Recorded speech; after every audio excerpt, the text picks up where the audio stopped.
Mukhang alam ko na yung sagot. Ang saya umaraw!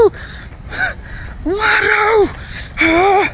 Day 21. Buhat ng konti, tapos takbo ng konti. Konti-konti lang. Let's go.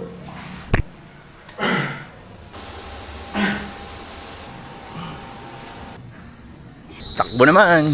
Sobrang bilis lang na quick na madaling easy run. Actually, bibili lang ako ng bigas tsaka ng itlog. Might as well increase my knowledge. Sa medyo malayo ako bibili. Para maka at least 2-3 kilometers ako ganun balikan. Let's go! May tanong pala ako sa mga runners dyan. Kapag mag-easy run kayo, like 20-30 minutes, tapos easy pace, yung usual warm-up pa rin ba yung ginagawa nyo? Hoping ako sa sagot na okay lang wala ng warm-up kapag mabilis lang na easy run. Nakakatamad minsan eh. Gusto mo na lang tumakbo agad. Takbong-takbo.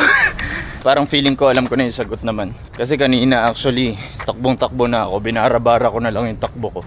Yung warm-up ko. And parang medyo tight yung mga leg muscles ko. Joke lang yun, mag-warm up palagi. Importante. Learnings agad. Whew! Got the goodies. Cool down na. Bukas ulit.